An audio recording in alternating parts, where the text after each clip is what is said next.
নোয়াখালীতে বাড়তি সবজির বাজার, পরিবহন ব্যয় বৃদ্ধি, মৌসুম শেষ হয়ে যাওয়া এবং সরবরাহ কমে আসার কারণে বাজারে প্রায় সব ধরনের সবজি চড়া দামে বিক্রি হচ্ছে।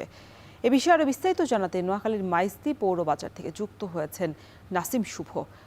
শুভ, কোন সবজি কত টাকায় বিক্রি হচ্ছে, আর এই যে বাড়তি দাম নিয়ে ক্রেতা বিক্রেতারা কি বলছেন?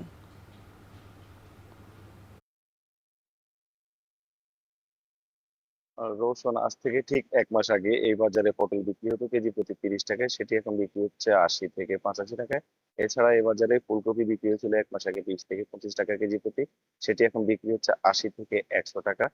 এছাড়া অন্যান্য যে সবজিগুলো রয়েছে সেগুলোরও দাম কিন্তু ৮০ টাকার নিচে কোনো সবজি পাওয়া যাচ্ছে না।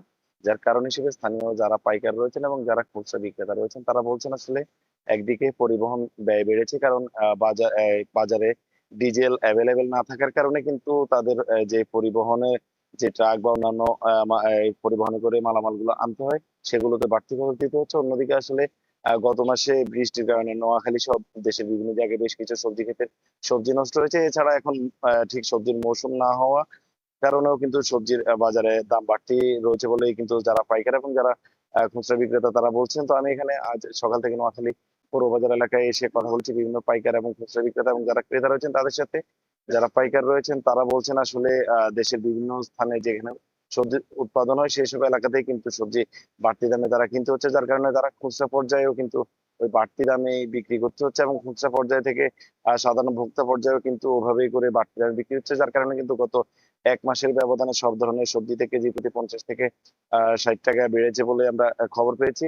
এখানে যারা খুচরা ক্রেতা রয়েছেন তারা বলছেন আসলে মাসের ব্যবধানে সবজির এভাবে দ্বিগুণ থেকে ৩ গুণ বাড়তি দামে কিনতে এসে তাদেরকে হিমশিম খেতে হচ্ছে। তারা তাদের যে পরিমাণ সবজি তাদের চাহিদা রয়েছে, যতটুকু প্রয়োজন পরিবারের নিত্য দৈনন্দিনের জন্য ততটুকু কিন্তু তারা কিনতে পারছেন না। তারা বলছেন বাজারের এই বাড়তি দামের কারণে তাদের আয় কিন্তু বাড়েনি। আর আয় না বাড়ার কারণে ব্যয় বাড়ার কারণে তাদের দুটোর যেই সামঞ্জস্যতা সেটি করতে তাদের কষ্ট হচ্ছে।